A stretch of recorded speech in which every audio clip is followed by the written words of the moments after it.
বিষয় দুইটা একদম মনোযোগ থাকলে আশা করি কথাগুলো আমার জন্য উপকারী হবে, সাথে আমার মতো রোগী যদি কেউ থাকেন তার উপকারে আসবেন ইনশাআল্লাহ।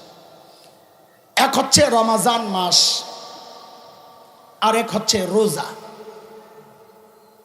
একটা হচ্ছে রমজান মাস, আরেকটা হচ্ছে, দুইটার ভিন্ন ভিন্ন উদ্দেশ্য। রমজান মাসের একটা আলাদা উদ্দেশ্য, রোজা আলাদা উদ্দেশ্য। রমজানের কি উদ্দেশ্য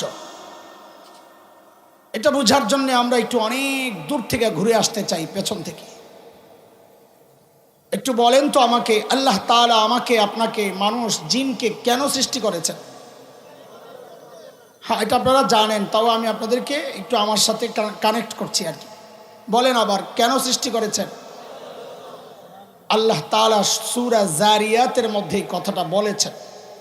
আল্লাহ বলেন, ওমা খলাকতুল জিন্না ওয়াল ইনসা ইল্লা লিয়াবুদুন।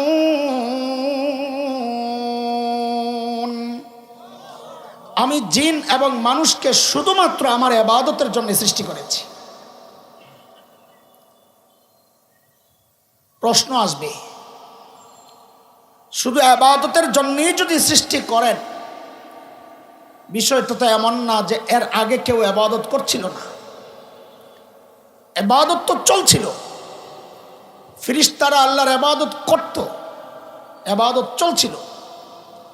যার কারণে আল্লাহ যখন ফেরেশতাদের সামনে নিজের ইচ্ছা প্রকাশ করলেন যে আমি আমার ইবাদত করনেওয়ালা, আমার হুকুম দুনিয়ায় প্রতিষ্ঠিত করবে এমন কাউকে পাঠাতে চাই, মানুষ বানাতে চাই, তখন ফেরেশতারা আল্লাহর এই কথা শুনে আল্লাহকে একটা কথা জিজ্ঞেস করেছিলেন। অভিযোগ না, আপত্তি না, প্রশ্নই আসে না, জানতে চাওয়া। কোরআনে আসছে সূরা বাকারায় আল্লাহ বলেন, وَإِذْ قَالَ رَبُّكَ لِلْمَلَائِكَةِ إِنِّي جَاعِلٌ فِي الْأَرْضِ خَلِيفَةً قَالُوا أَتَجْعَلُ فِيهَا مَن يُفْسِدُ فِيهَا وَيَسْفِكُ الدِّمَاءَ وَنَحْنُ نُسَبِّحُ بِحَمْدِكَ وَنُقَدِّسُ لَكَ قَالَ إِنِّي أَعْلَمُ مَا لَا تَعْلَمُونَ।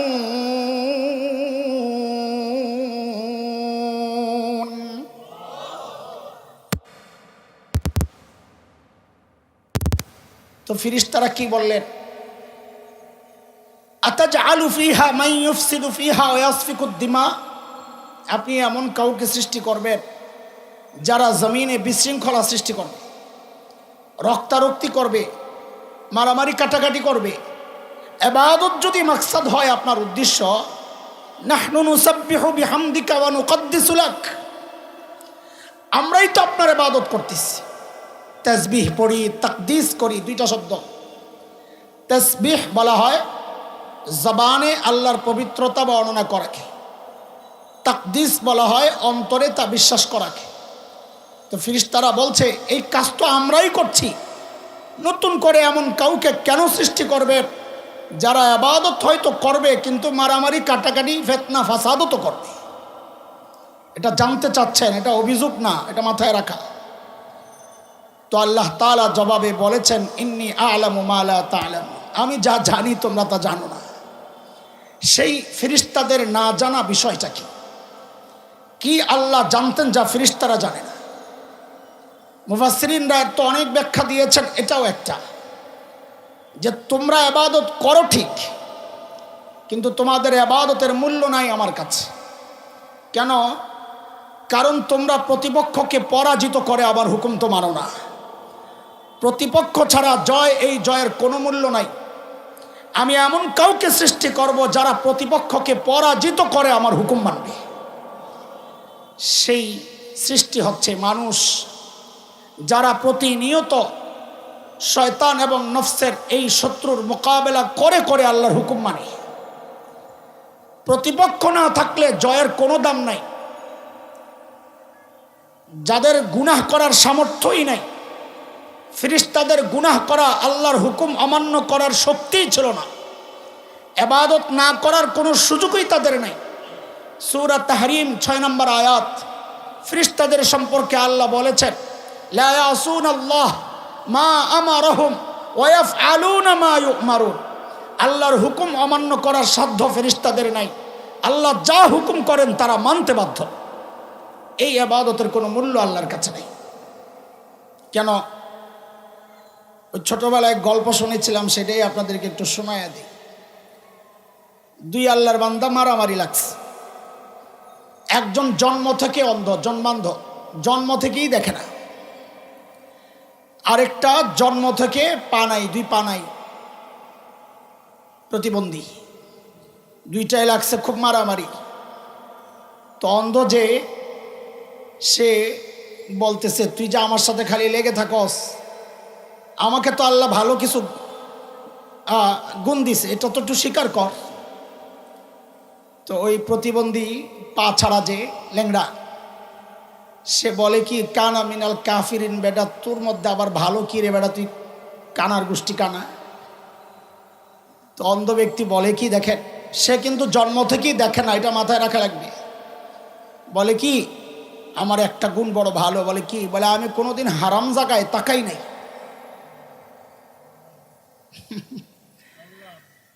আপনারা কি বুঝেছেন বিষয়টা? এটা কি প্রশংসনীয় কোনো কথা? কেন? তার তো তাকানোর ক্ষমতাই নাই। তো ওই প্রতিবন্ধী লাভ দিয়ে উঠছে, হ্যাঁ খালি তোমারই ভালো গুণ আছে, আমার কিছু নাই। ওর কিন্তু জন্ম থেকে পা নাই। তোর আবার কি রে ল্যাংড়া, আল্লাহ লানত তোর উপর। তো বলে, বেটা আমার জিন্দিগিতে আমি কাউরে লাথি দিয়া দেখি নাই। এই যে আপনারা হেসেছেন, এই হাসিটাই আমার দরকার ছিল। কেন হাসলেন? বলে এটা প্রশংসা না, এটা হাসির। যার লাথি দেওয়ার ক্ষমতা নাই, সে লাথি দেয় নাই, এর মধ্যে কোনো কৃতিত্ব নাই। যার দেখার ক্ষমতা নাই, সে দেখে নাই, এর মধ্যে কোনো কৃতিত্ব নাই।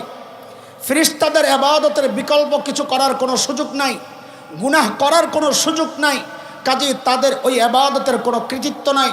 আল্লাহ এমন কাউকে সৃষ্টি করতে চাচ্ছেন যাদের গুনাহ করারও ক্ষমতা আছে, যাদের আল্লাহর হুকুম মানারও ক্ষমতা আছে। দুইটা মুখোমুখি, ওই যে গুনাহ করার ইচ্ছাকে সে দবিয়ে শয়তানকে, প্রতিপক্ষকে পরাজিত করে আল্লাহর হুকুম যখন মানবে, তো আল্লাহ তাআলার ওয়াদা, আমি তাকে জান্নাত দিয়ে দিব। তো মানুষকে আল্লাহ কেন বানাইছেন বলে? হ্যাঁ, আমি কিন্তু আজকে খালি জটলা পাকাবো, এটা মাথায় রাখা লাগবে। খালি পেঁচ লাগাবো, এরপরে ছুটাবো, নাইলে মজা লাগবে না আপনাদের।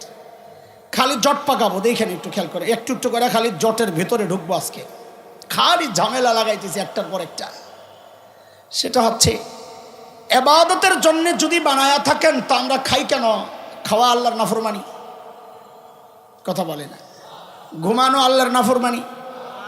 আমাদের যত কাজ আছে, যা করতেছি, পারিবারিক জীবন, সংসার, সব আল্লাহর নাফরমানি। কেন না? কারণ আল্লাহ তো বানাইছেন ইবাদতের জন্য। তো আমার ইবাদত গেল কোথায়? প্রশ্ন রেখে গেলাম, জবাব এখন দেওয়ার দরকার নেই। চলেন আমরা আরেক জায়গায় যাই। শুনে মনে মনে ভাইবেন না এলোমেলো কথা চলতেছে, কই জায়গা হিসাব মিলে না। তো একটু ছোট্ট একটা উদাহরণ শুনে নেন, তো কথার লাইন বুঝবেন। বাড়িতে মেহমান আসছে, তো মেজবান, বাড়িওয়ালা হোস্ট বলে, আমি একটু বাজারে যাচ্ছি। তো মেহমান বলে, আপনাদের উত্তরা বাজার আমিও একটু দেখতে চাই। চলেন।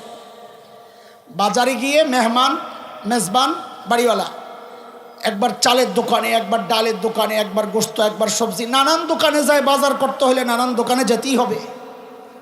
তো মেহমান অবাক হয়ে জিজ্ঞেস করে, ভাইরে বাজার করবেন, আপনি এত দোকানে ঘুরেন কেন? তো মেজবানের জবাব, আমি কই যাই এটা আপনার বিষয় না, আপনি বাজার দেখতে আসছেন, আমার পেছনে পেছনে থাকেন। আমি কই যাই এটা আপনার বিষয় না, আপনি দেখবেন খাবার টেবিলে খানা ঠিক আছে কিনা। আমি এখন শুরুতে আপনাদেরকে নিয়ে বাজারে ঘুরবো, এটা মাথায় রাখা।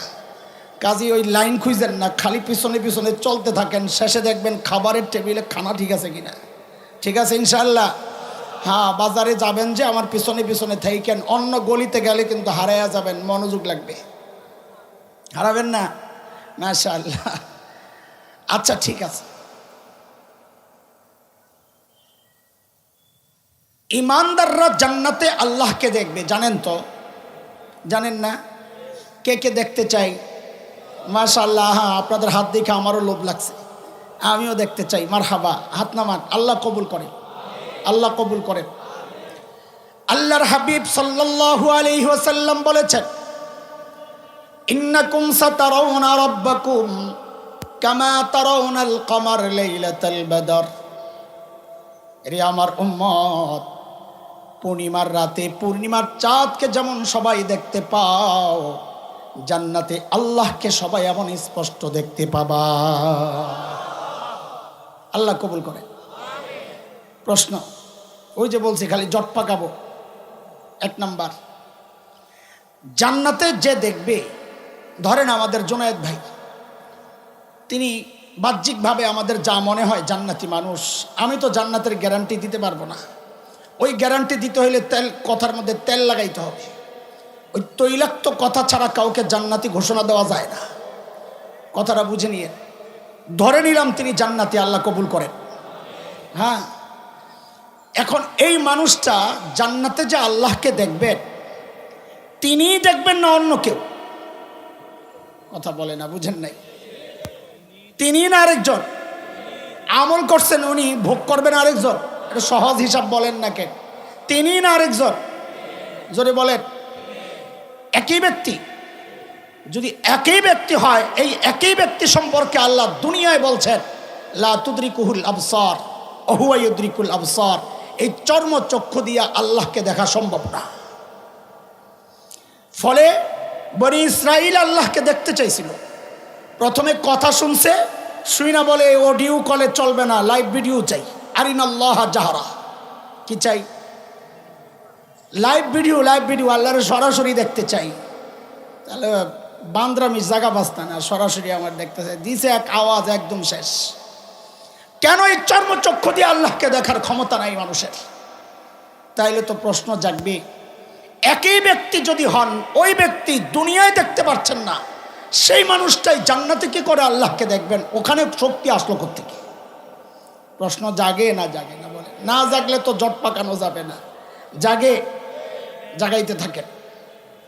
তো জবাব, এই জবাবে আরো জট পাকাবে, আগের থেকেই বলেনি। জবাব হচ্ছে, আল্লাহ তাআলা এই ব্যক্তির চোখের মধ্যে জান্নাতে এমন এক পাওয়ার দিয়ে দিবেন, যেই পাওয়ার দিয়ে আল্লাহকে দেখা তার পক্ষে সম্ভব হয়ে যাবে। হ্যাঁ, সুবহানাল্লাহ বলার সময় বুঝছেন, কথা কিন্তু শেষ হয় নাই। বইলেন মাঝে মাঝে সুবহানাল্লাহ, কিন্তু কথা শেষ হয় না, এটা মাথায় রেখে। ওই চোখের এত পাওয়ার আল্লাহ কেন দিবেন জান্নাতে? কারণ হচ্ছে, জান্নাতের নেয়ামত অনন্তকালের নাকি নির্দিষ্ট ফিক্সড টাইম, 100 বছর পরে আবার বের করে দিবেন? জান্নাতে ঢুকার পর বের হওয়ার কোনো ব্যবস্থা আসেনি। খালিদিনা ফিহা আবাদা, ঢুকছে, বের হওয়ার কোনো রাস্তা নাই। জাহান্নাম থেকে আল্লাহ ইমানদারকে বের করবেন, কিন্তু জান্নাত থেকে আল্লাহ কাউকে বের করবেন না। একবার ঢুকছে তো অনন্তকালের জান্নাত। এই অনন্তকালের জান্নাত ভোগ করার জন্যে আল্লাহ ওই মানুষের শরীরে এতটা শক্তি দিবেন, যেন অনন্তকাল ভোগ করার মতো শক্তি সে পায়।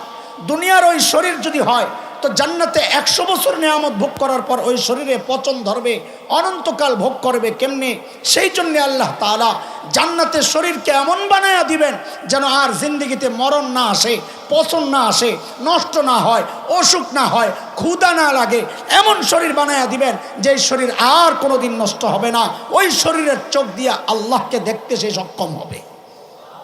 কথা কিন্তু শেষ হয় নাই হুজুর। তাইলে আল্লাহ তো জানেন দুনিয়ায় কারা কারা জান্নাতে যাবেন, না জানেন না? অন্তত তাদেরকে দুনিয়ায় ওই চোখটা দিলে কি হতো? দুনিয়ায় একটু দেখতো আল্লাহরে। হ্যাঁ, কথা বলেন।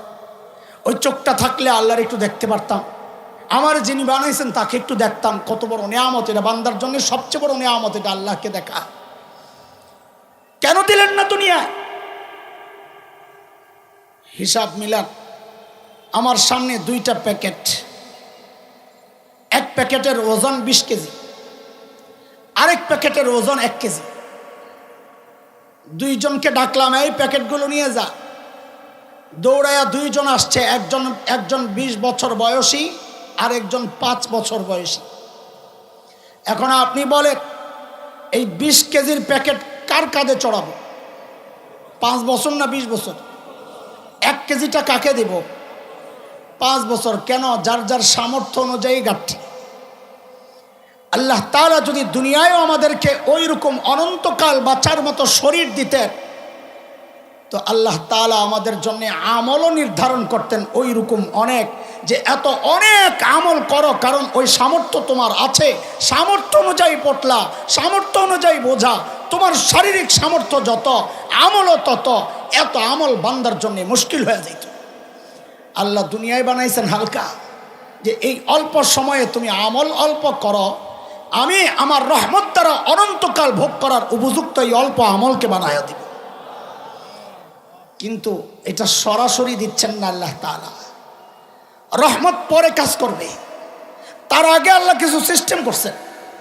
মনোযোগ, কি সিস্টেম করছেন? সিস্টেম হচ্ছে, বান্দা এই অল্প সময়ে অনন্তকালের নিয়ামত ভোগ করার জন্য অল্প সময়ে এত আমল তুমি কেমনে করবা? যাও, শুরুতেই একটা দয়া আমি করে দিলাম, কি? মান জাআ বিল হাসানাহ ফালাহু আশরু আমসালিহা। বান্দা তুমি দুনিয়ায় নেকি আমল করবা একটা, আমি আমল নামায় উঠাইয়া দিব 10টা। যাও, কারণ ওখানে হিসাব মিলেইতে হবে। তাও তো মিলে না। যাও, দিয়া দিলাম রমজান মাস। কি দিলাম? কি দিলাম? হযরতে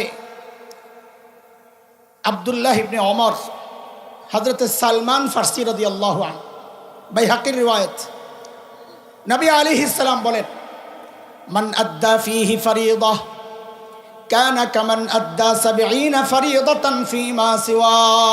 আল্লাহু আকবার। রমজানে আমল করবে, ফরজ আমল করবে একটা, রোজা রাখবে একটা, আমি তার আমল নামায় উঠায়া দিব 70টা। বাড়াইতেছেন, খেয়াল করছেন? 70টা মানি 70টা না, 70টা মানি 700টা। বলেন 70 মানি কেন? আগের থেকে অটো সিস্টেম লেগেই আছে, যে আমল করবা একটা হয়ে যাবে কয়টা? ওইটা তো অটো সিস্টেম করা আছে, ওইটা সিস্টেম করা আছে। যে কোনো আমল করলেই লেখা হয় 10টা। রোজার 70 গুণ না বাড়লেও 10 গুণ অটোমেটিকই বাড়তো। ওই 10-এর সাথে আরো 70 যোগ হইয়া এক একটা রোজা আমার আমল নামায় ঢুকতেছে কয়টা হইয়া? 700 হইয়া। সুবহানাল্লাহ। বলে তাও হয় নাই? বলে কবর তো হবে বলে মনে হয় না। আল্লাহ বলেন, যাও, আমি মসজিদুল হারাম দিয়ে দিলাম, যাও সেজদা দিবা একটা, আমি আমল নামায় উঠায়া দিব 1 লাখ। আল্লাহু আকবার। দেখছেন কারবার? হিসাব মিলতেছে। যদি রমজানে দিয়ে দাও, ওই এইটা কিন্তু আর 1 লক্ষ থাকবে না, সেটাকে আমি 70 লক্ষ বানায়া দিব। কারণ ওই নিয়ামত মিলতে হবে, তো হিসাব তো মিলতে হবে। বলে তাও তো হচ্ছে না। তো আল্লাহ বলেন, তাও হচ্ছে না, মিলাও। রমজানে এমন এক রাত তোমাকে দিয়ে দিলাম বান্দা, খায়রুম মিন আলফি শাহর, যে রাতের মর্যাদা 1000 মাসের চেয়েও বেশি। যাও যাও, হিসাব মিলে এলো। অনন্তকালের নিয়ামত ভোগ করার জন্য নিজেকে উপযুক্ত বানাও। 1000 মাসের চেয়েও বেশি, হিসাবটা একটু বলেন তো কত হইতে পারে?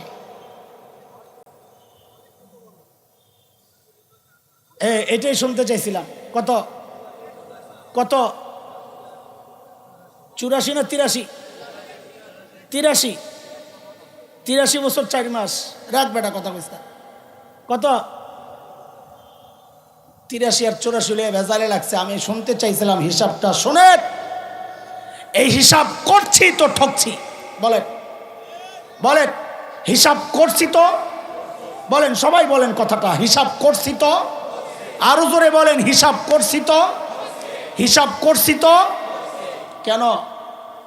আল্লাহ নির্দিষ্ট সংখ্যা আল্লাহ বলেন নাই। আল্লাহ বলেছেন খায়রুম মিন আলফি শাহর, 1000 মাসের চেয়েও দামি। এটা একটা আপেক্ষিক শব্দ, ব্যক্তি হিসাবে বেশির কমে বাড়ে। একটা ছোট্ট উদাহরণ দেই, তাহলে বুঝবেন। আপনাদের 13 নম্বর সেক্টরে একটা পরিচিত ভিক্ষুক আছে, মোটামুটি আপনারা চিনেন। ও আপনার একদিন পায়ে ডাক দিছে, জিজ্ঞাসা, জি চাচা কি খবর, তুমি আমার সাথে কালকে একটু দেখা করো, তোমারে অনেক কিছু দিব। তো শুই নাই আপনি মুখটা ফিরাইয়া অন্যদিকে হাসেন আর বলেন, পাবলিক রে মাথা নষ্ট হয়েছে, নিজে ভিক্ষা করে খায়, আমারে বলে অনেক কিছু দিবে। এই ব্যক্তির অনেক আপনার কাছে অনেক না, কারণ তার মর্যাদা আপনার কাছে কম, কাজে তার অনেকটাও কম, এটা নাই। একই বক্তব্য যদি এলাকার এমপি সাহেব আপনাকে দেন, কালকে একটু দেখা করো, তোমারে অনেক কিছু দিব, এখন বলেন আগের মতো মুখ ঘুরাইয়া হাসবেন না একটু আশাবাদী হবেন? কেন? ব্যক্তির ওজন বেড়েছে, ওর অনেকও ওজন বেড়েছে। একই কথা যদি মাননীয় প্রধানমন্ত্রী বলেন, কালকে একটু দেখা করো, তোমারে অনেক কিছু দিব, তা আপনারা কি করবেন আল্লাহ জানে। আমি তো সারা রাত ঘুমাইতাম না, কি পাইতেছি আল্লাহ জানে। এই যে এতটা পার্থক্য হয়ে গেল, অনেকের কারণ কি? কারণ হচ্ছে ব্যক্তির ওজন যত বাড়ছে, তো অনেকের অনেকও তত, কথা বলেন, অনেকের অনেকও তত। আল্লাহ বলছেন খায়রুম মিন আলফি শাহর, 1000 মাসের চেয়েও দামি। বলে আল্লাহ দামি কত? তো আল্লাহ বলেন যেন, ও বান্দা আমি তোমার কাছে বড় যত। বলেন দামি কত? আমি তোমার কাছে বড়। বলেন আমি তোমার কাছে বড়। এখন আপনি আল্লাহকে কত বড় মনে করেন এটা আপনি জানেন। এই জন্য আমরা তো বলি, ও আল্লাহ 1000 মাসের চেয়ে কত দামি, আল্লাহ এত দামি বানায় দাও যেন জান্নাতের নেয়ামত ভোগ করার উপযুক্ত আমি হইতে পারি। বলে আল্লাহ তাও তো কভার হয় না, জান্নাতের এত নেয়ামত এই অল্প আমলে কি আসে যায়? দুনিয়ায় যত নেয়ামত ভোগ করেছি, এই নেয়ামত হিসাবেও তো আমার আমল ঠিক হয় না। শুধুমাত্র আমার এই দুনিয়ার নেয়ামতগুলোর বিনিময়ে যদি আমল বরাবর করা হয়, তো আমার আল্লাহর নেয়ামত দুনিয়ায় যা ভোগ করছি তার পরিমাণ বেশি হয়ে যাবে, জান্নাতে তো দূরের কথা। তো আল্লাহ তাআলা যেন জবাব দিচ্ছেন, বান্দা এটা তো একটা ওসিলা মাত্র, তুমি আমার হুকুম মাইনা আসবা, আসলে তো জান্নাত দিব আমি আমার রহমতের কারণে। আমি রহমান, আমি দয়ায় তোমাকে ছেড়ে দিব। কারণ রহমানের অর্থই এটা, উপযুক্ত যত দিবেন বেশি, যে যতটা উপযুক্ত তার চেয়ে বেশি দেওয়া। বলতেছিলাম রমজান মাসের উদ্দেশ্য মনে আছে, শুরুর কথা। আসেন আমরা জায়গায় চলে যাই। রমজান মাসের উদ্দেশ্য কি? বলে আল্লাহ তাআলা আমাদেরকে সৃষ্টি করেছেন কিসের জন্যে? কিসের জন্যে সবাই বলেন, কিন্তু আমরা দুনিয়ার কত কাজ করতেছি যে এটা বোঝার জন্যে অন্য একটা আয়াতের ব্যাখ্যা আমাদের একজন বড় করেছেন, সেই ব্যাখ্যাটা দিলে এটাও বুঝবেন। সূরা আহজাব 41 নম্বর আয়াত, আল্লাহ তাআলা আমাকে আপনাকে হুকুম করতেছেন, ইয়া আইয়ুহাল্লাযীনা আমানু যকুরুল্লাহা যিকরান কাসীরা। ও ঈমানদারেরা, আল্লাহর জিকির করো বেশি বেশি। কত? বলেন কত? ওই যে আগে বলেছি, আল্লাহ যত বড় বেশিও তো তত বেশি হওয়ার কথা, হিসাব আছে। তো এত জিকির বান্দা করবে কেমনি? এটা তো বড় মুশকিলের কথা। আমাদের শেখ হযরত মুফতি তাকি ওসমানী দামাত বারাকাতুহুমুল আলিয়া জবাবে ব্যাখ্যায় বলেছেন, বেশি বেশি জিকির বান্দা চাইলেই করতে পারবে না। এত বেশি আল্লাহ যাকে বেশি বলেছেন, এত বেশি কেমনে করবে? সে অন্য কাজ করবে না?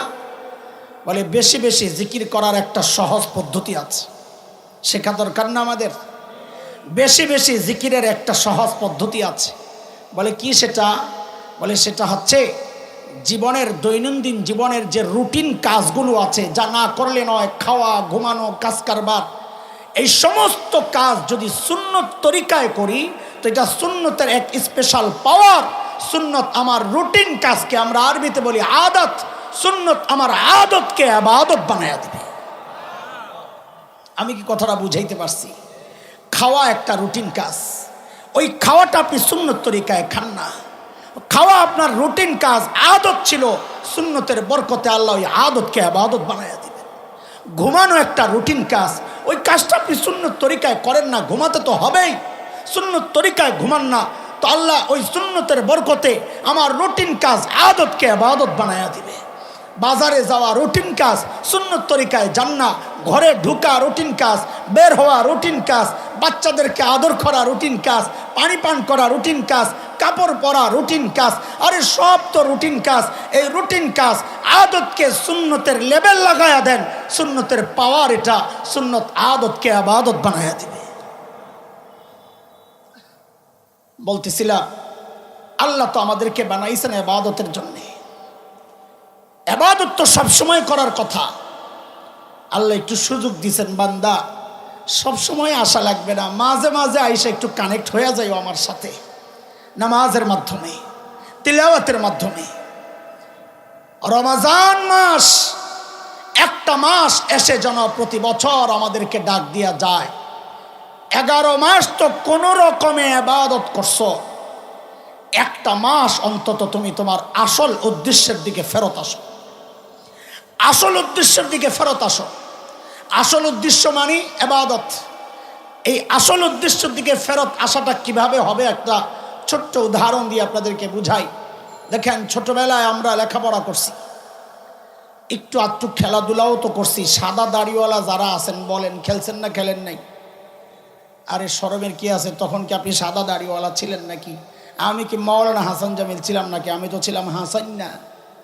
কি ছিলাম? হাসান্না করে তো খেলছি, লেখাপড়াও করছি। এখনকার বাচ্চারাও খেলাধুলা করে, লেখাপড়াও করে। তো আমাদের সাথে এখনকার বাচ্চাদের পার্থক্যটা কি? পার্থক্য হচ্ছে আমরা করতাম লেখাপড়া, ফাঁকে ফাঁকে একটু খেলতাম। আর এখনকার বাচ্চারা চায় সারাদিন খেলবে, মোবাইল টিপবে, ফাঁক পাইলে পড়বে। কথা বুঝেন নাই? সাহাবায়ে কেরামের সাথে আমাদের মৌলিক পার্থক্যের পয়েন্ট এটা, রিদওয়ানুল্লাহি আলাইহিম আজমাইন। সাহাবায়ে কেরামও দুনিয়ার কাজ করেছেন না করেন নাই? বকরি চড়ান নাই, খেজুর বাগানের পরিচর্যা করেন নাই, ব্যবসা করেছেন, করেছেন, আখিরাতের কাজও করেছেন। আমরাও দুনিয়ার কাজ করি, এই যে আখিরাতের কাজও করছি। তো পার্থক্য কি সাহাবীদের সাথে আমাদের পার্থক্য কি?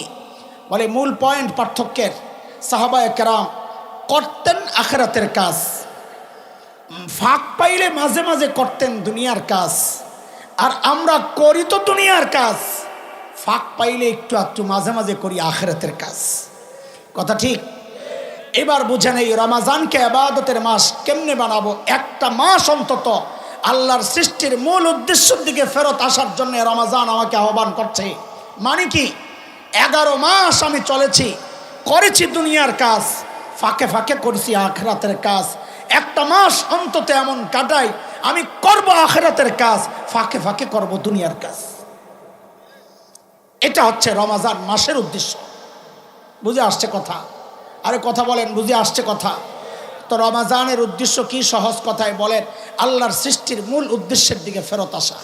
বলেন, আল্লাহর সৃষ্টির মূল উদ্দেশ্যের দিকে। এই জন্যে আল্লাহ তাআলা বোনাস দিচ্ছেন, কারণ বোনাস দিলে কাস্টমার বেশি আসে, তাই না? আরে বোনাস দিলে কাস্টমার ভিড় করে না? তা আল্লাহও বোনাস দিচ্ছেন বান্দাকে, যেন বান্দা ইবাদতে বেশি মনোযোগী হয়। এই আসো, ওরা দেয় কত? 50%, হ্যাঁ, অথবা 20%, 30%, 40%, 60% দিল তো টানাটানি আর ছেঁড়াছিড়ি লেগে যায়। আল্লাহ দিচ্ছেন কত? 70% না মিয়া, 70 গুণ বেশি। 70% তো হইলে 1.7 হইতো একটা রোজা, কত? 2.5 রোজার সমান হইতো 70%। 70 গুণ বেশি বোনাস। বান্দা তুই কর, খালি ইবাদত করবি একটা ফরজ, আমি আমল নামায় উঠায়া দিব 70টা। বলে নফল করলে তো আল্লাহ বলেন ফরজের সওয়াব আমল নামায় উঠায়া দিব। সুবহানাল্লাহ। এই তো গেল রোজার উদ্দেশ্য, রমজান মাসের উদ্দেশ্য। আরেকটা কথা রয়ে গেছে, সেটা 360 মিলে কত হয়? 360 আরবিতে, বাংলা ইংরেজিতে যেমন 65, আরবিতে একটু কম। 360টা রোজা যেন রাখলো, মানে সে সারা বছর যেন রোজা রাখলো। আল্লাহ চাচ্ছেন আমি সারা বছরের ঘাটতিগুলো রমজানে কভার করি। তো রমজান মাসের উদ্দেশ্য হচ্ছে আল্লাহর যে মূল উদ্দেশ্য আমাকে সৃষ্টি করার, এই মূল উদ্দেশ্যের দিকে ফেরত আসা। আমরা প্রতিজ্ঞা করি এই মাসটাকে আমরা ইবাদতের মাস বানাবো ইনশাআল্লাহ। কিভাবে বানাবো আমি সেই কথা একটু শেষের দিকে আসবো ইনশাআল্লাহ। কিভাবে এই মাসকে আমরা ইবাদতের মাস বানাবো, আমরা কিছু কর্মসূচি দিয়ে দিব ইনশাআল্লাহ, সেটা একটু পরে আসছি। আরেকটা কথা বলে নেই, তারপরে শেষে ফিনিশিংয়ে বলবো এটা ইনশাআল্লাহ। আমাদের দ্বিতীয় অংশ আলোচনার রমাজানের উদ্দেশ্য কি, রোজার উদ্দেশ্য কি। তো রোজার উদ্দেশ্য আমার বলার তো দরকার নাই। রোজার উদ্দেশ্য আল্লাহ নিজে বলেছেন সূরা বাকারার মধ্যে। আল্লাহ বলেন, ইয়া আইয়ুহাল্লাযীনা আমানু কুতিবা আলাইকুমুস সিয়াম কামা কুতিবা আলাল্লাযীনা মিন ক্বাবলিকুম লাআল্লাকুম তাত্তাকুন।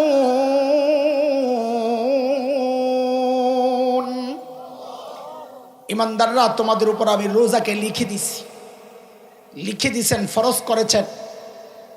লিখে দিছেন কেন বলছেন, এটা ব্যাখ্যা আছে লম্বা, যে শুধু ফরজ অন্য আমলের মতো না, এটা একটু ব্যতিক্রম। এখানে শুধু না খেয়ে থাকার নাম রোজা না, চোখের হেফাজত করা, জবানের হেফাজত করা, কান অঙ্গ প্রত্যঙ্গ সব কিছুর উপর রোজা ফরজ। এটা একটা ব্যাখ্যা, আমি ওদিকে যাব না, আমার অন্য কথা আছে। কেন রোজা ফরজ করেছি? তো আল্লাহ বলেন, লাআল্লাকুম তাত্তাকুন, যেন তোমরা গুনাহ ছাড়তে অভ্যস্ত হও। মুত্তাকি হয়ে যাও মানে কি? গুনাহ ছাড়তে অভ্যস্ত হও।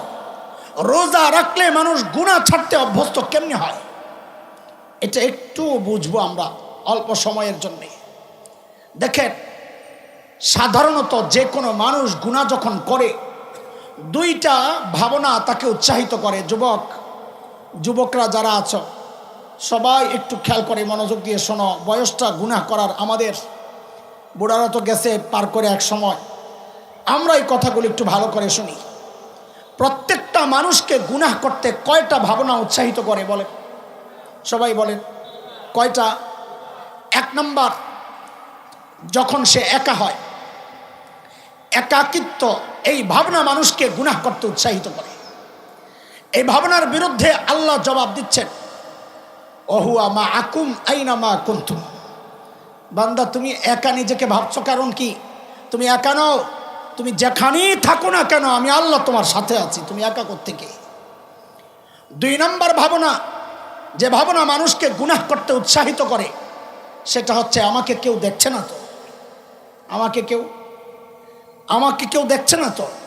আপনি দেখেন, মানুষ যখন একা একা হয়, নির্জনতা পায়, তখন তাকে গুনাহ করতে উৎসাহিত করে এই দুইটা ভাবনা। আমি তো একা, আমাকে কেউ দেখছে না তো। এই কেউ দেখছে না তো, এই ভাবনার বিরুদ্ধে আল্লাহ জবাব দিচ্ছেন, আলাম ইয়ালাম বিআন্নাল্লাহ ইয়ারা। ও জানে না আমি ওর দিকে তাকায় আছি, দেখছে না মানে দুনিয়ার কেউ না দেখলেও তো আমি দেখতেছি। এই জন্যে যে কোনো মানুষ, আমরা আমাদের কথা বলছি, বিশেষ করে যুবকদেরকে বলছি, আমার ভাই, আমার কলিজার টুকরা সন্তানেরা, গুনাহ যদি করতে মনে চায়, দিল আর দিমাগের মধ্যে যদি এই ভাবনাটা ঢুকানো যায় যে আমাকে একজন দেখছেন, একটু বলেন তো জোরে সরে, তিনি কে? আরো জোরে বলতে হবে। কথা সহি, কিন্তু জবাব আমরা এটা দিব না। এই জন্যে বলাইছি আগে আপনাদেরকে দিয়া, আমরা জবাব এইটা দিব না। আল্লাহ দেখছেন এই কথা বলবো না। আমরা এখন থেকে বলবো, যদি জিজ্ঞেস করা হয় আমরা যখন গুনাহ করি আমাদেরকে কে দেখতেছেন, তো বলবেন আপনারা আমাদেরকে দেখছেন রব্বে করিম। বলেন, আমার সাথে বলেন, সবাই বলেন। এটা মুখস্থ, এই শব্দটার সাথে আমরা অনেকটা অপরিচিত, অনেকে অপরিচিত। এই জন্য বেশি বেশি বলেন, আমার রবের একটা চমৎকার গুণবাচক নাম করিম, এই শব্দের সাথে আমরা অপরিচিত কেন থাকব? বলেন সবাই, আমরা যখন গুনাহ করি আমাদেরকে কে দেখতে থাকেন? কে দেখতে থাকেন? দুইটা কথা, তিনি দেখতে থাকেন আর ডাকতে থাকেন। বলেন এইবার দুইটা মিলাইয়া একসাথে বলবেন, আমরা যখন গুনাহ করতে আগাই আমাদেরকে কে দেখতে থাকেন আর কি করতে থাকেন? দেখতে থাকেন আর, সবাই বলেন, মুখস্থ করেন, দেখতে থাকেন আর কে কে কে কে? রব্বে করিম। আমি এটা কেন বলছি? কারণ কোরআন যে আয়াতে এই প্রসঙ্গটা এনেছে সূরা ইনফিতারে, সেই আয়াতে আল্লাহ নিজের পরিচয় আল্লাহ বলেন নাই, আল্লাহ বলেছেন রব্বে করিম। ওই ডাক দেওয়ার সময় আল্লাহ নিজের পরিচয় কি দিছেন? রব্বে করিম। যেমন আপনারা শুনেন, আল্লাহ বলছেন, আমি আপনি যখন গুনাহ করি, মানুষ যখন গুনাহ করে, তো আল্লাহ পেছন থেকে এই বলে বলে ডাকতে থাকেন, কি? ইয়া আইয়ুহাল ইনসান মা গররাকা বিরব্বিকাল কারীম।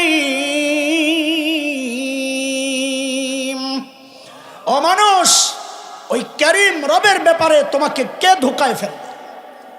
এই ডাকটা আমি বললাম খুব স্বাভাবিকভাবেই আপনারা নিলেন, কারণ এই ডাকটার ওজন কত এটা আমাদের দিল দামাগে ঢুকে নাই, বসে নাই।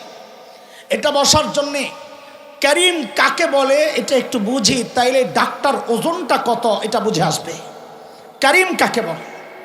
আরবিতে করিম বলা হয় ওই দাতাকে, খেয়াল করি, করিম বলা হয় ওই দাতাকে যিনি না চাইতেই দেন। বলেন করিম কাকে বলে? বলেন সবাই, করিম কাকে বলে? এই চোখটা আল্লাহর কাছ থেকে চায়া পাইছি না না চায়? কানটা, জিভটা, আচ্ছা একবারে জবাব দেন তো, কোনটা চায়া পাইছি? কোনটা বলেন না? কোনটা? কোনোটাই না। যেই দাতা না চাইতেই আমাকে এত কিছু দিছেন, সেই দাতাকে আরবিতে কি বলে? বলেন, রব বলার দরকার নাই, কি বলে? করিম বলে। কি বলে? এখন আল্লাহ যে ডাকছেন, ওই ডাকের মধ্যে কি মায়া কাজ করতেছে! আহা, কি গভীরতা ডাকের! ডাকের মধ্যে কতটা আন্তরিকতা আপনি একটু খেয়াল করলে বুঝবেন। এটা বোঝার জন্য একটা উদাহরণ আগে বুঝে আসতে হবে, তাইলে ডাক্তার ওজনটা আরও বুঝে আসবে। আমাকে একটু জবাব দেন আপনারা, বিশেষ করে বুড়ারা না দিলেও চলবে, আপনারা এত বারবার জিজ্ঞেস করলে বিরক্ত হন নাকি আল্লাহ জানি। জুয়ানরা কথা বইল আমার সাথে, যারা ছোট্ট আছো, আল্লাহ ছাড়া, রসুল বাদে, আল্লাহ রসুল ছাড়া এমন একজন মানুষের নাম বলেন যিনি আমাদেরকে সবচাইতে বেশি ভালোবাসেন। কে? এত আস্তে কে? আরে মা নামটা উচ্চারণ করতেও তো শান্তি, তো শান্তির নামটা এইভাবে কেন বলেন? বলেন না একটু দিল খুলে, মা কি শান্তির উচ্চারণ! সুবহানাল্লাহ। মাকে আল্লাহ কত দরদার মায়া দিচ্ছেন, মমতা, এটা শুধু মাই জানেন। মাঝে মধ্যে বলি বাচ্চাদেরকে বোঝানোর জন্য, এ মা চেনো? মা চেনো? ঘরে আপেল আছে 3টা, বাচ্চাও 3টা। মা আস্তে করে একটা অভিনয় করে বসলেন, তোরা খায়া নে, আমার আপেল ভাল লাগে না। এই কাজটা যিনি করেন তার নাম মা। ঘরে খাবার আছে অল্প, এমন একজন মানুষ আছেন, যখন দেখেন আমি যদি খাই তো আমার বাচ্চারা পেট পুরে খেতে পারবেন না, ওই মুহূর্তে যেই মানুষটা একটা নাটক করে বসেন, আমার পেটটা কেমন জানি লাগছে রে, বমি বমি লাগছে, আমি খাবো না, তোরা খায়া নে, এই কাজটা যিনি করেন তিনি মা। মার খলিজায় আল্লাহ কত মমতা দিছেন, মা ছাড়া কে জানবে? আমি তো খুব বলি এটা বাচ্চাদেরকে বোঝানোর জন্যে।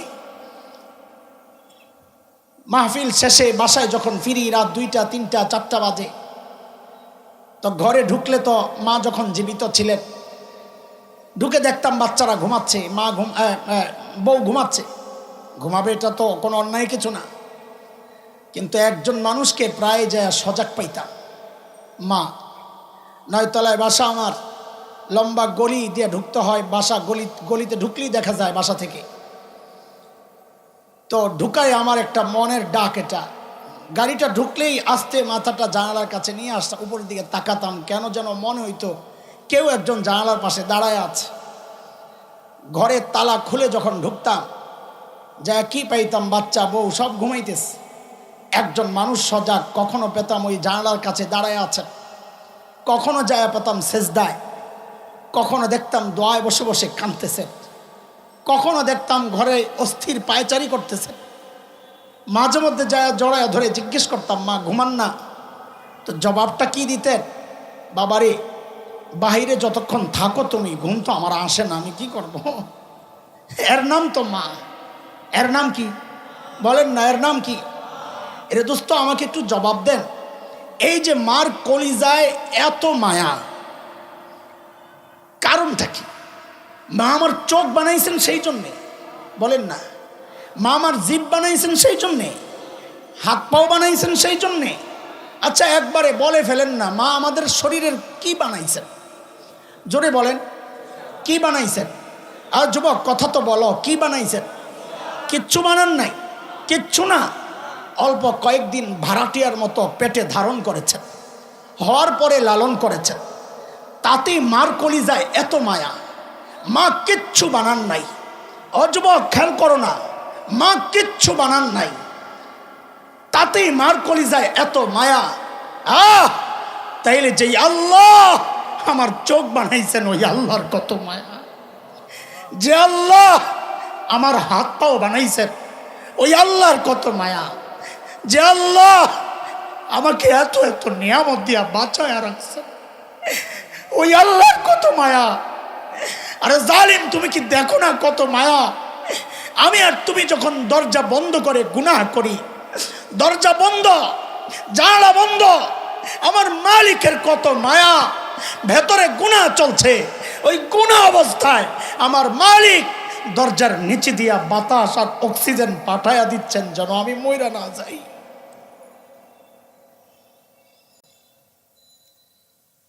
এবার মালিকের ওই ডাকটা একটু বুঝতে থাকেন। আমি আপনি যখন গুনার দিকে পা বাড়াই তো মালিক পেছন থেকে ডাকতে থাকেন এই কথাগুলো মনে করায়া দিয়া দিয়া, ইয়া আইয়ুহাল ইনসান মা গররাকা বিরাব্বিকাল কারীম।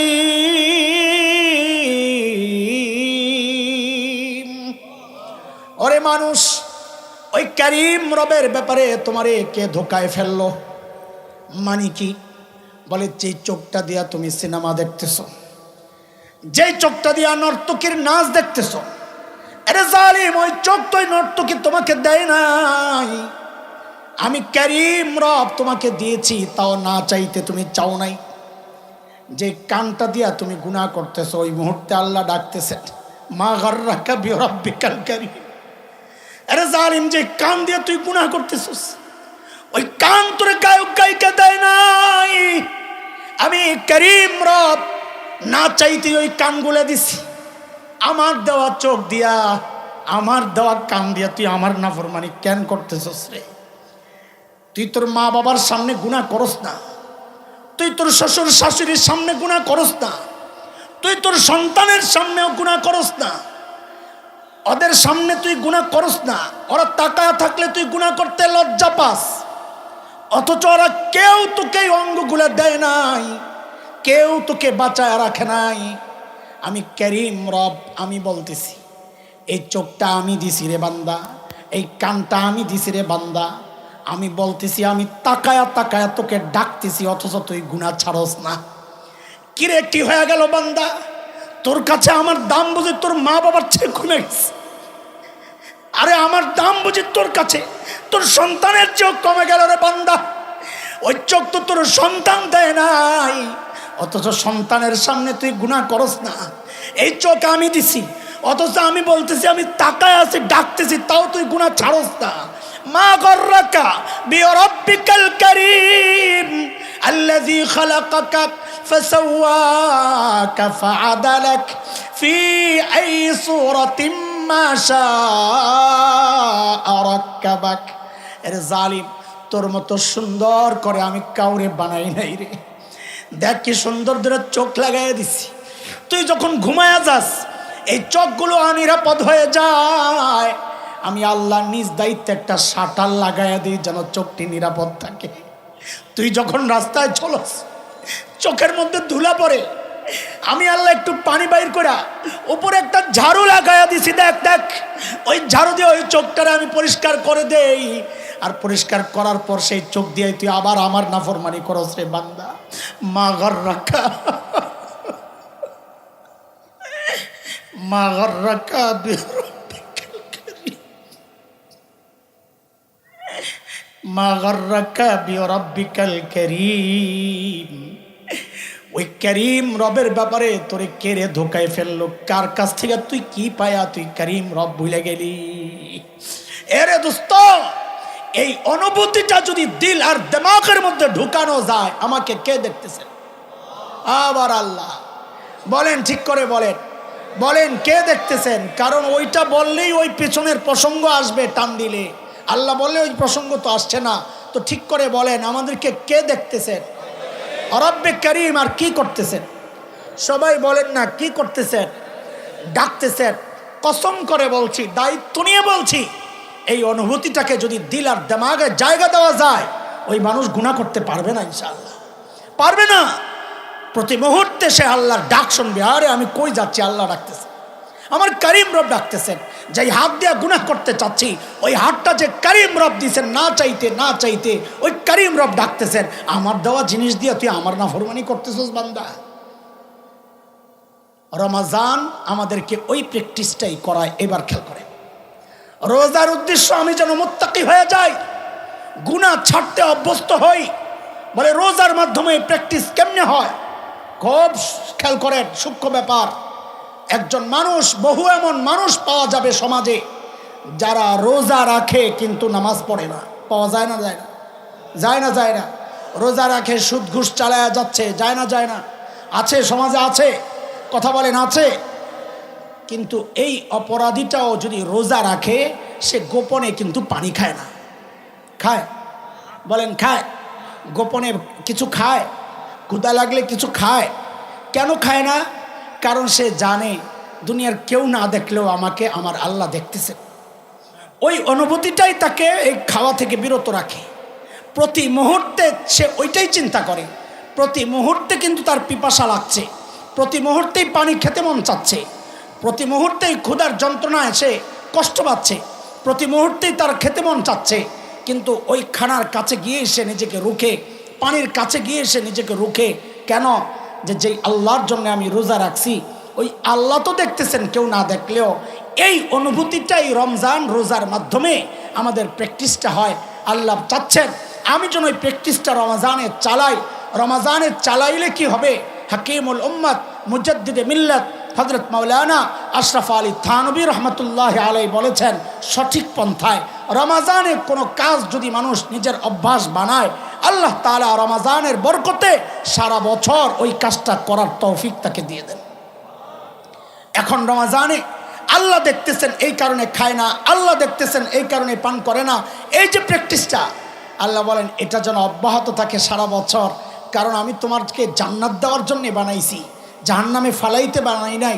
এই প্র্যাকটিসটা যদি তুমি সারা বছর করো তো আল্লাহ অন্য আয়াতে সুসংবাদ জানায়া দিচ্ছেন, ও আম্মা মান খাফা মাকামা রাব্বিহি ওয়া নাহান নাফসা আনিল হাওয়া ফাইন্নাল জান্নাতা হিয়াল মাওয়া।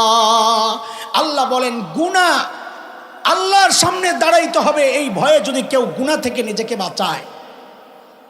এটাই তাকওয়া। তাকওয়ার অর্থ এটা, আল্লাহর ভয়ে গুনাহ থেকে বেঁচে থাকা। আল্লাহ বলেন তার একমাত্র ঠিকানা হবে জান্নাত। সুবহানাল্লাহ। কিন্তু আমাদের রোজা আমাদেরকে পরহেজগার কেন বানায় না? আমাদের রোজা আমাদেরকে পরহেজগার মুত্তাকি কেন বানায় না? কেন আমি যেই সেই রয়ে যাচ্ছি? রোজা আসছে বারবার। রমজান আমার উপর দিয়ে কত বছর গেল, আমাদের তো মুত্তাকি হওয়ার কথা। হচ্ছি না কেন? হচ্ছি না কেন? কারণ হচ্ছে ওই হাদিস একটা শোনাইছি শুরুতে, হযরতে আবু হুরায়রার বর্ণনা, বুখারীর হাদিস।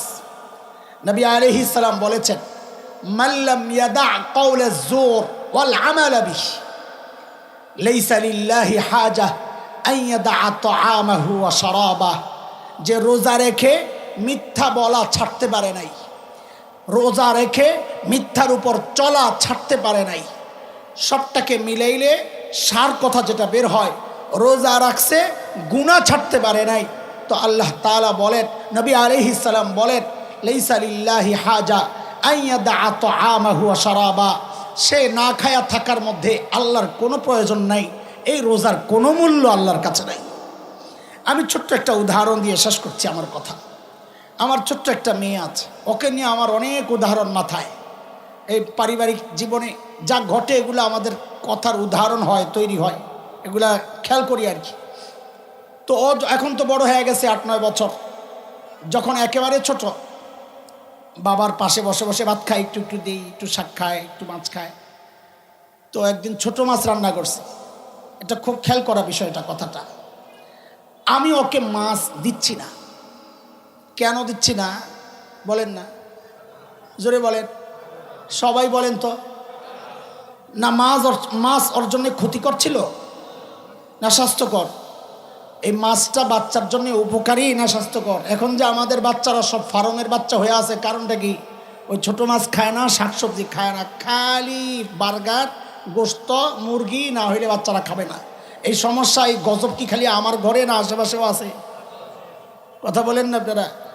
আমার ঘরে তো পিচ্ছি পোলা বানিয়ে যে শাক শুক খাইতে চায় না, ছোট মাছ খাইতে চায়, মাছ দেখলে তো কেয়ামত, মার সাথে যাইয়া খালি পাক ঘরে পুচুর পুচুর করে কে কি হয়েছে, তোর মা আসে বলে যে মাছ কেন রান্না করলাম, এসে খালি আমার খোঁচাইতে মাছ। আসলে বাচ্চাটার জন্য মাছটা উপকারী না ক্ষতি? কথা বলেন। এখন এই ছোট্ট ছোট বাচ্চা এইরকম মোটা চশমা কেন? কারণ কি?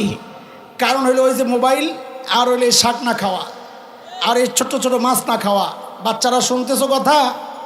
হ্যাঁ শুনে তো আমার ওই পিচ্চিটা আমার পাশে বসা, আমি তাকে মাছ দিচ্ছি না। বলেন তো দিচ্ছি না কেন? জোরে বলেন না। আসলে এই মাছটা তার জন্য উপকারী ছিল না ক্ষতি? উপকারী জিনিসটা আমি দিচ্ছিলাম না, কাঁটা বিঁধবে সেই জন্য। ঠিক ঘটনা শুনেন, আমি তো নিজেও ছোট ছোট কাঁটা যেগুলো খেতে পারবো না ওগুলার বেছে বেছে এক পাশে পিরিচের মধ্যে রাখতেছি। খানা খাচ্ছি বেখেয়াল, পানি টানি খাচ্ছি, হঠাৎ তাকায়া দেখি আল্লাহর বান্দি বসে বসে ওই কাঁটা মুখে দিতেছে। কি মুখে দিতেছে? খেয়াল করেন, সূক্ষ্ম কথা। কি মুখে দিতেছে? কাঁটা মুখে দিতেছে। আমিন্নালিল্লাহ। আরে তোকে মাছ দিলাম না যেন কাঁটা না আটকায়, এখন মাছ বাদ দিয়ে বসে বসে কি খায়? আমাদের রোজাগুলা ওই বাচ্চার মতো হয়ে গেছে। আল্লাহ হালাল খাওয়া বন্ধ করলেন, হালাল বিবির সাথে সম্পর্ক বন্ধ করলেন, হালাল পান করা বন্ধ করলেন। কেন? অথচ এই হালাল আমার জন্য উপকারী ছিল, বৈধ ছিল। আল্লাহ নিষিদ্ধ করলেন কেন? হারাম থেকে যেন আমি বাঁচতে পারি, অভ্যাস তৈরি হয়। আর এই গোটা সমাজের মানুষ আমরা কি করলাম? হালাল তো বাদ দিলাম, মাছ তো বাদ দিলাম, বসে বসে এখন সবাই কাটা খাই, হারামের মধ্যে সবাই জড়ায় আসি। তা আমার রোজা আমার এই মুত্তাকি কেমনে বানাবো? বলে গীবত চলতেছে, হালাল বাদ দিয়ে এখন ভাইয়ের মৃত্যু ভাইয়ের গোশত খাচ্ছি। আমার কথা শেষ, আমি আর কথা বাড়াইলে অনেকের মন খারাপ হয়ে যাবে। শোনেন, দুইটা কর্মসূচি দিয়ে যাই, আপনাদের মানা যাবে ইনশাআল্লাহ। মাত্র এতক্ষণ কথা বইলা কয়টা কর্মসূচি বের করছি? মাত্র দুইটা কর্মসূচি। মাত্র মাত্র এই জন্যে বলতেছি যে মাত্র বললে মানুষের জন্য পালন করা সহজ হয়। আল্লাহ রোজা ফরজ করছেন কয়টা? 1 মাস। 30 বইলা 29 মাস হইলে শেষে কোন ফতুয়া ফেলাবি আমারে? কয়দিন ফরজ করছেন বলেন না? 1 মাস কি কম না বেশি? কম বলে। 30 দিন বেটা কম? হ্যাঁ, সংখ্যার দিক থেকে 3 হইলেই তো আমরা বলি বেশি। অথচ এই 1 মাস রোজা ফরজ করার যে আয়াত, ঠিক পরের আয়াতটাতেই আল্লাহ বলতেছেন আইয়ামাম মাদুদাত, অল্প নির্দিষ্ট কয়েকটা দিন তোমার উপর রোজা ফরজ করা হয়েছে। সুবহানাল্লাহ। আপনাকে মুরিব্বি আয়া পড়ছে, আল্লাহ কবুল করেন। এই অল্প কয়েকদিন, অথচ 1 মাস। তা আমিও আপনাদেরকে কর্মসূচি দিচ্ছি, মাত্র কয়টা? এই মাত্র বলার মধ্যে আপনাদের জন্য মানসিকভাবে যেন আপনারা সহজে নেন সেই জন্য বলতেছি। 1 নম্বর কর্মসূচি হচ্ছে এই মাসটাকে আমরা ইবাদতের মাস বানাবো ইনশাআল্লাহ। কিভাবে ইবাদতের মাস বানাবো? কিভাবে? যে পুরা মাসের একটা নতুন রুটিন আমি তৈরি করব ইনশাআল্লাহ। যুবকরা খেয়াল করো, কি তৈরি করব? বলেন কি তৈরি করব? একটা রুটিন তৈরি করব ইনশাআল্লাহ। ইনশাআল্লাহ রুটিন তৈরি করার পদ্ধতিটা শিখাইয়া দিচ্ছি।